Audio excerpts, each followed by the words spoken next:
Tannehill now, right?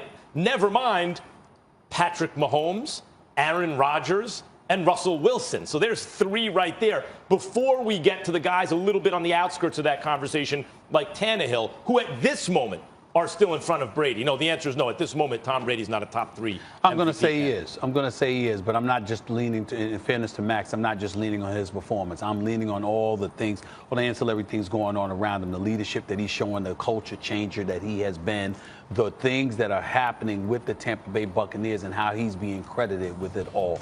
You even have defensive players talking about how they feel they're playing better because of him. He's a guy that moves the chains. He's a guy that make the right decisions. He can go for the big play, but he didn't do it on these possessions, this possession, because he saw that they needed a little bit of rest and stuff like that. You got a running game that feels effective. You got tight ends that are taken care of. You got receivers that are just going more and more and more. When the hell have we ever heard of Scott Miller?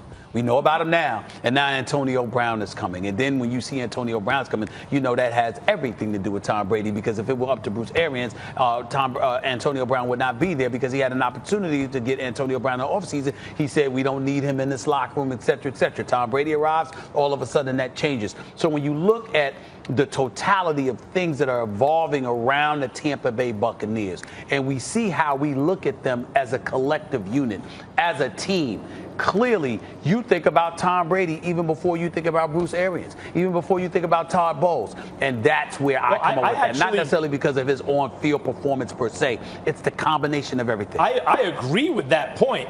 My point is I'm factoring that in to make him, like, if your QBR is 16th in the league among starters, right, like it's mid-pack, and your team has 2 losses, and I can point to a bunch of quarterbacks with better numbers on better teams, at least by record so far, I'm giving Brady credit, which I think he deserves for leadership. Even his attracting Antonio Brown. Look, AB could have signed a bunch of places, including Seattle, who looked like they were in the front of the line. Brady is the magnet. He's the gravitational pull there. He deserves credit. I also agree that he's spreading the ball around and all that stuff. But guys, going into the season, even without Tom Brady, if you just put a competent quarterback with these receivers on this defense, we would expect success in Tampa. I don't know about that. They made a move off of Jameis Winston because he handed the other team 112 points with 30 interceptions. We all knew you cut that number in half, Jameis. You got at least 9 wins on this team. So it's not a knock against Brady. I agree with the leadership stuff. That's why I think you can argue he should start to be talked about as top 5 in that conversation. Well, let's do it. Let's wait. You got Mahomes is throwing 16 touchdowns, just 1 interceptions. He's completing about 65 for one-loss team, completing about 65.7% of his passes. Well, guess what? Tom Brady's completing the exact same percentage as Patrick Mahomes. Yeah. 18 touchdowns, 4 interceptions. And the difference is that Tom Brady doesn't have Andy Reid and Eric Bieniemy. And so we got to take that into consideration as well. These are the kind of things that people are going to look at, not to sneeze at Bruce Arians and Byron Leftwich, because I think they're doing a hell of a job. But I just think that right now, when you see all that's transpiring Tom Brady, I'm telling you right now, if the same exact thing were taking place after week 16, week 17 of the NFL season, there would be a debate right now as to whether or not Tom Brady is the league MVP. If the exact Dan Orlovsky just said he's the best quarterback in football right now, considering Patrick Mahomes. Yeah, but also, but Max, you always use takes a lot of. It's like saying PER and bats. It's not a perfect stat, right? No, but it takes a lot of those classical stats and contextualizes them and makes it better. And by that measure, Brady is 1 slot above Matthew Stafford, right? Patrick Mahomes is 6 slots above Russell Wilson. And Mahomes and Wilson are playing for 1-loss teams, and Brady's playing for a 2-loss team. Now, it is true when he gets a B, it will be an even greater embarrassment of riches on offense. But he's looked good throwing to his receivers. I'm not saying Brady isn't starting to approach the conversation. He's just not in it yet. I just think you always look at the age as a negative, and you forget the fact of all the experience he has. How cerebral. He's seen every defense. Well, okay, I forgot. You apologize for the clip. I never apologize. And how seasoned he is in terms of that as an advantage over these other quarterbacks. Because, by the way, to be clear, I've never apologized. I didn't know anything. You admitted you were wrong. Sorry, I forgot. You admitted you were wrong. There was a bit. Well, clearly he defied the cliff prediction, but I didn't even just bring up age just then. All right. The Atlanta Falcons are 1-6 for the second time against Vegas. Ryan Clark is back here with us. Max Kellerman. Yes. Is it finally time that you give Tom Brady some credit? Absolutely. I've given him credit whenever he's deserved it. But let me be very clear about this. He defied the cliff prediction originally by 1 year. I said 18 months would cover the next 2 seasons, and then the following year he won the Super Bowl, but clearly is not the same player. The yards per attempt, everything was down. And the roster hadn't changed all that much for it to be, and then year over year it was down again. And remember, when he went to that 3rd straight Super Bowl and won his 2nd, in that run, there have been a lot of runs. In that instance, it was the lowest scoring Super Bowl of all time. The team was built around a running game and defense. And in fact, the Tom Brady that we'd seen, who made no-name receivers and a bunch of guys look spectacular throughout his career, was no longer there. He was missing guys every way you could miss a guy last year. And in a game they needed to win against Miami to get that first-round bye, they lost, and then they lost in the playoffs.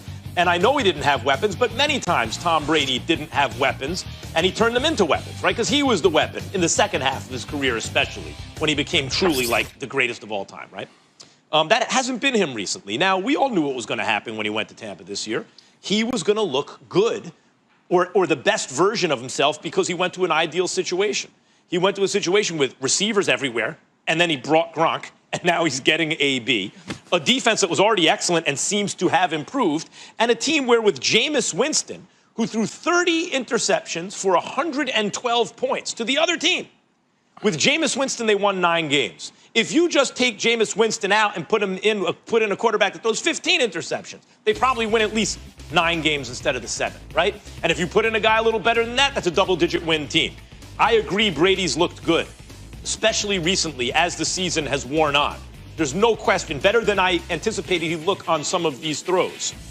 His circumstances have a lot to do with it. If you put Jimmy Garoppolo or Teddy Bridgewater, for example, quarterbacks whose talent isn't jumping out at anyone, but they're good, right? They can play.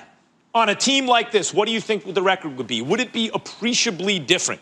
Would we think much different, or forget about how we think about them? What would the results have been? That's my point. Brady is in a perfect situation, and to his credit, he is making the most of it. I passed my time to Ryan Clark. You yield your time? I'm not into from LSU? I meant what I said when I said it early in the show. I will not entertain any drivel from Max Kellerman about Tom Brady. That's fine, I win. You haven't won. You lost for the last 4 years. I win. It's pathetic that he's making this argument. I'm upset at you, Molly, for not holding him to the carpet even harder. I think you've been entirely too kind to Max Kellerman. He has embarrassed himself for 4.5 years talking about Tom Brady and is going to sit up here with a straight face like, oh, I was wrong yesterday, or I was wrong last month. He's been wrong for 4.5 years. 3 straight Super Bowls. Okay, it's Tom Brady the last 2 seasons was clearly not the same as 2 seasons before that. Once again, can't take it. I thought you were done talking about it. Boston. I told you weren't. Please, I'm going to ask the city of Boston a favor. Do it for me. I'm done talking with him about it. The city of Boston, you have the clips. You have the footage. You saw how he is. You see how hypocritical he's being now. Ryan Clark, take it away. I ain't talking about Tom Brady with Max no more. I'm not doing it. After you just talked about Tom Brady with Max. I would say this, Max, you got him to talk about it again, no Max. So you did at least win in that case, but you can't win with this Tom Brady argument. Because here's what Tom Brady did to me that's impressive. Here's why he didn't hit the cliff. I think this is part of what you never anticipated about Tom Brady, was that when you watch Tom Brady, it was never actually his talent that wowed us. It was his leadership. It was his understanding. It was his mental capacity for the game. And we just thought that meant what happened on the field. But you don't get to work under Bill Belichick for 2 decades and not pick up on something. What he picked up on was leaving before it's actually over.